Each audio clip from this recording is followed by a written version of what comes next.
And then the other thing to remember is because in A6, when I showed you the Excel file, that's where my questions were found. It said device, it said question, the names.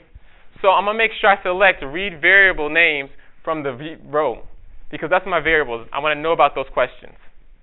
And then I hit OK.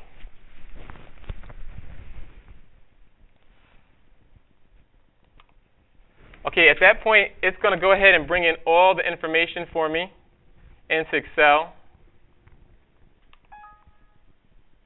And this is what it looks like. Now all that information is in SPSS. Basically, here are the devices that were in the room. This is the more demographic, the ID and location. We didn't use that, so it's not really going to be used for this. But here's question 1, 2, 3, and 4. Now, if you go over to the data view, this is the data view. You should go over to the variable view. If Gina's going to switch over to that for us. Okay, she's going to put the in the variable view, the only thing that we care about, you don't need to know everything about SPS. All you need to care about is here's our questions, 1, 2, 3, and 4. All right, those are our questions. And because our questions, we actually to select a number. We don't want it to be string. String represents, if we actually to write something, we want it to be a number. So she's going to change string to numeric just so that it represents a number.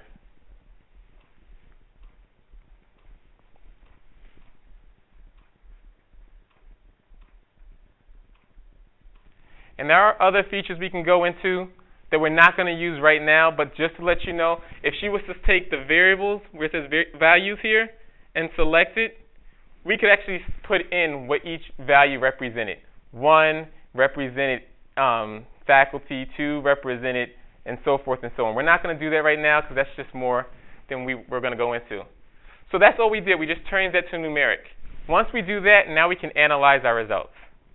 All right, so she's going to go to Analyze. We're going to go to Descriptive Statistics, and we're going to look at frequencies. And under this, we're going to put down the variables that we care about. The variables we care about are our questions. You see device number and location. That was the extra information that we don't really care about. What we care about really is what did people choose for the questions. So she selected the questions.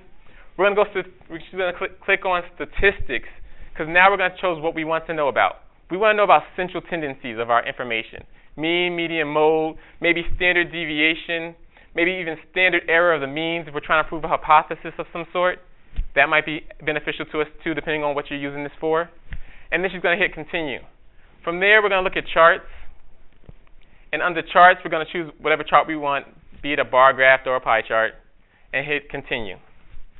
She's going to hit OK, and immediately SPSS is going to generate that report for us. And she's going to bring it over. Now, we only had a little bit of data here, but if we had extraneous amounts of data, you can see how this could be of benefit to us because it did everything for us immediately.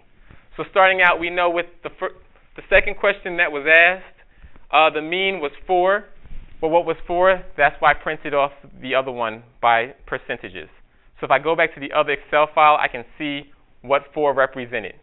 Also over here, under values, I could have put in what 4 represented, and it would have told me what the actual representation of 4 was.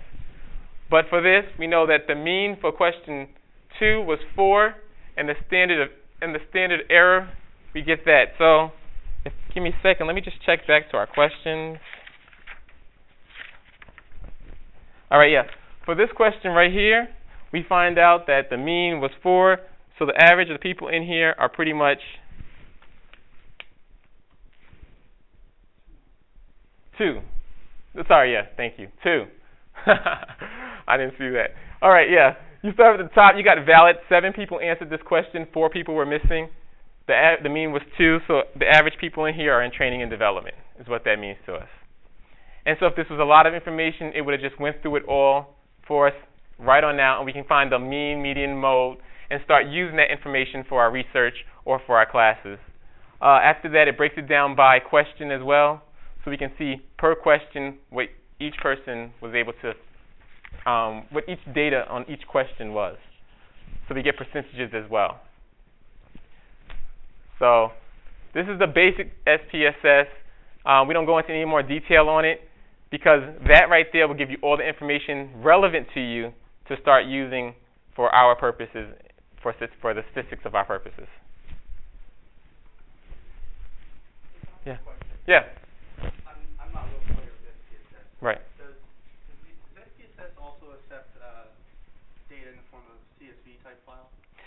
I believe it does. I'm not really sure. I didn't try CSV, but I believe it does.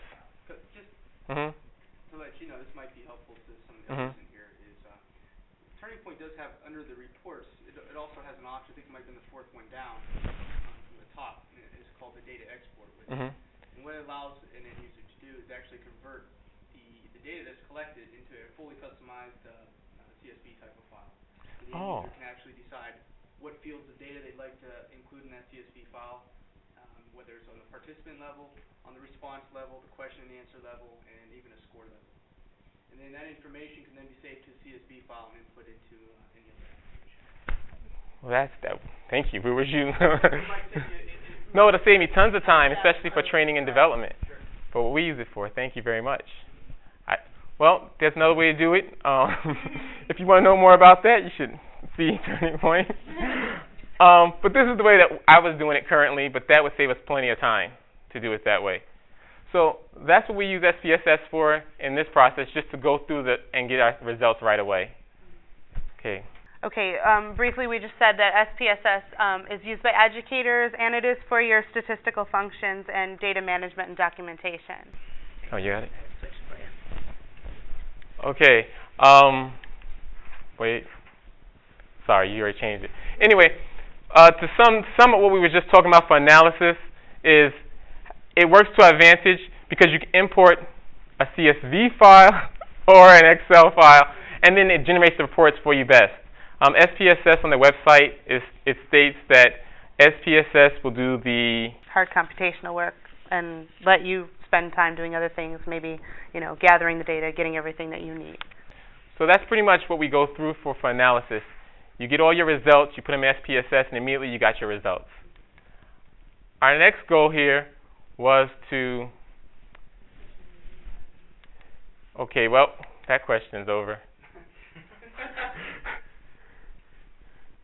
Well, we'll ask you. Okay. You can actually re-pull it by the F4 button. Right.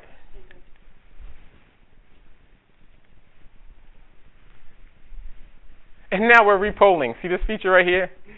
Yeah, I just learned something new today. Okay, so if you would, select the one in the order that we went through of our 3 A's.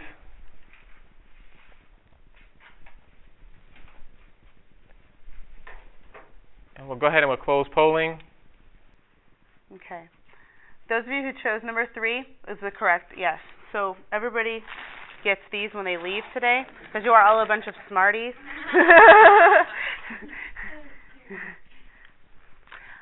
We want to recap these benefits, though. The one thing that personally I was thinking about, since, like I said, I'm conducting I'll tell you about my thesis. Basically, it's an integration program for international students in the university. Right now, there's good interaction between the international students and the faculty. However, we want to get their perspective on ways we can improve. Well, doing this, we can do this without them having the fear of the faculty member knowing, okay, Bob Smith said this, okay, that anonymity is kept there. You're gathering your results in a short period of time. We're always about efficiency, getting things done on time, especially this day and age. And we're saving on paperwork. Like we said, everything's done electronically thus far. We've not had to distribute any paperwork. One of the benefits to me in this is I can eliminate the people factor and the possibility of error, especially when you're doing paper returns and you're trying to get feedback. Someone has to then enter all that in and correlate all those responses. Well, with TurningPoint, it'll do it for you. And it just helps out so that you don't less time, but also less human error. Less people's eyes start messing with them when they're going through 100, 250 responses. Well, this does it for you. So that's one of the bonuses for me. When we were looking at this and I was thinking about classroom setting, I thought this could be a very good tool this way to gauge retention and understanding in your classroom settings, to be able to ask students what they're getting out of their sessions.